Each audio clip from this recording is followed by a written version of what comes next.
Local 18 की team इस समय मुजफ्फरपुर के माली घाट में है और हमारे पीछे जो ऑटो है, इस ऑटो मालिक की जो कहानी है वो हम आपको बताएंगे। इनके जो मालिक है उसने ऑटो की सीट से डायरेक्ट केबीसी के हॉट सीट तक का सफ़र तय किया है। ये उनका साधारण सा घर है, साधारण से परिवार से वो बिलोंग करते हैं और हमारे साथ हैं। इनका नाम पारस मनी है। और किस तरीके से केबीसी में गए, कितना अनुभव रहा है वहाँ का अनुभव देखिए, बयां करने के लिए तो शब्द कम पड़ जाते हैं। ऐसे हिंदी के छात्र हैं हम भी, लेकिन क्या बोलूँ कुछ समझ में नहीं आता है। बहुत ही ज़बरदस्त अनुभव रहा।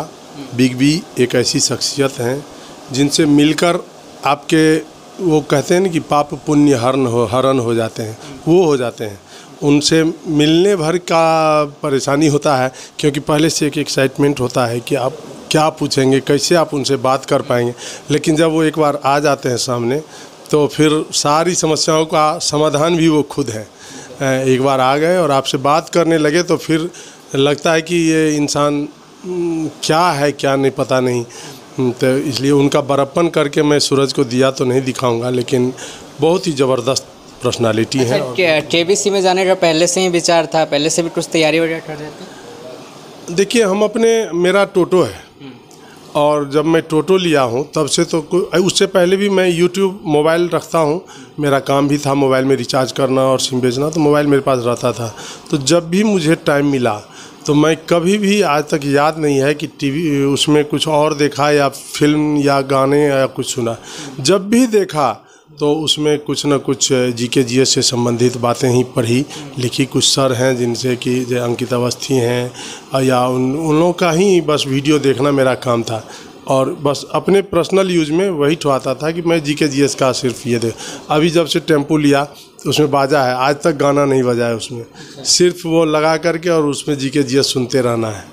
हाँ, तो यही तैयारी मैं किया। क्योंकि हमने सुना है कि आप बहुत अच्छा कविता भी लिख चुके हैं और उसको बताते भी हैं, क्या है वो कविता?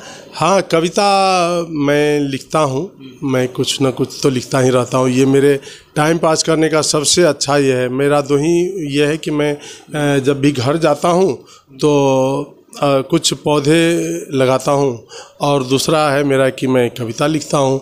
तो मैं जब वहाँ सीएमसी भेलौर में था, अकेलापन महसूस हुआ तो मैं वहाँ एक कविता लिखा था। तो कविताएं बहुत है, लेकिन वहाँ जो लिखा मैं, वो बिग बी ने मुझे ये किया कि मुझे सुनाई तो मैं उन्हें सुनाया। तो उस कविता का नाम था अद्भुत टमटम। क्या करता हमारे दर्शकों सुनाइए। हाँ, इस जीवन का क्या भरोसा, सबको ये बतलाता जाए, ऊपर नीचे ऊबर खाबर सब पर राह बनाता जाए। टप रप टप रप टप रप टप रप अद्भुत टम टम बढ़ता जाए, सांस का टम टम बढ़ता जाए। जन्म से चलना शुरू किया है, मौत ही आखिरी मंजिल है, बीच में मिलते ढेर चौराहे, सोच चलो जहाँ चलनी है।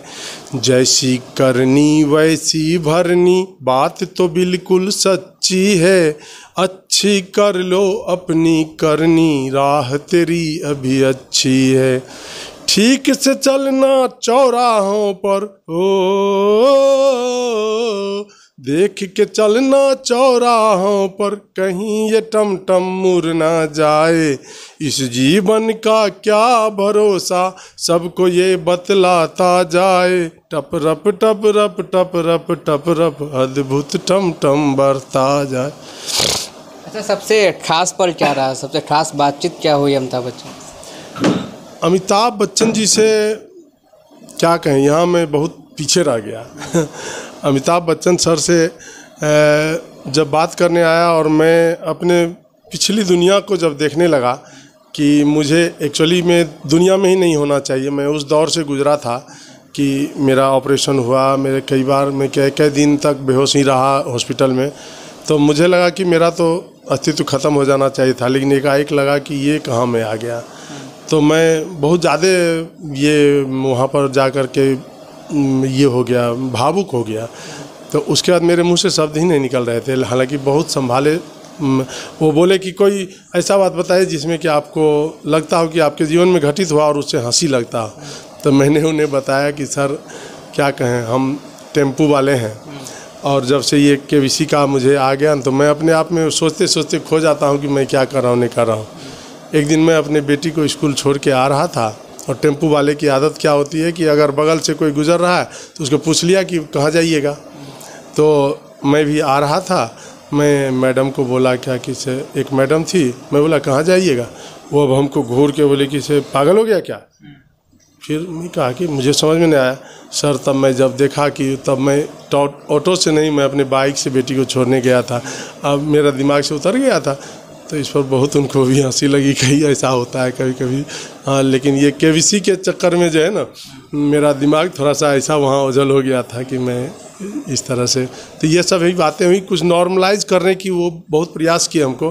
फिर हमसे कविताएं सुनी, क्वेश्चन आंसर का जब दौर हुआ तो फिर उसमें भी मेरा अच्छा ही रहा है हिसाब किताब। तो यही सब बात हुई वहाँ। चलिए, उनकी पत्नी भी हमारे साथ है, आप भी रही थी, कैसा अनुभव रहा? बहुत अच्छा अनुभव रहा है, क्या नहीं पता है। लेकिन वहाँ जाने के बाद तो मतलब समझ में नहीं आया था क्या करना है, क्या हो रहा है, कैसे हो रहा है, कुछ समझ में एक मतलब लगा कि जब मतलब कहाँ थे और कहाँ चले आए हैं। तो और क्या बताया, वहाँ पे बहुत सारी बात हुई उनसे। क्या क्या देखे वहाँ से, क्या सब लाए हैं? लाए तो बहुत कुछ है।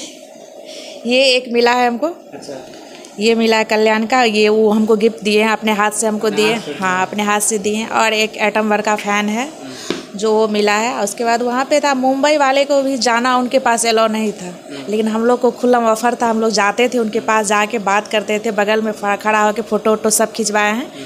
तो ये तो हमारे लिए बहुत बड़ी बात है।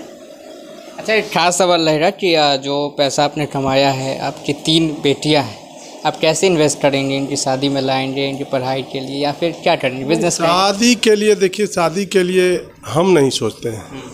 अगर इनकी पढ़ाई अच्छी हो जाती है, इन्हें तालीम अच्छी मिल जाती है, ये कहीं सेट हो जाते हैं। मैं चाहता हूँ कि चूँकि बेटियाँ हैं और हमने देखा है बेटियों की परेशानी, तो मैं चाहता हूँ कि ये अपने पैर पर खड़ी हो जाए ये लोग। इसके लिए मुझे जो भी खर्च करना पड़ेगा इसमें से ही खर्च होगा, और उसके लिए मैं थोड़ा भी नहीं सोचूंगा, और मेन पैसा वहीं जाएगा, मेन खर्च।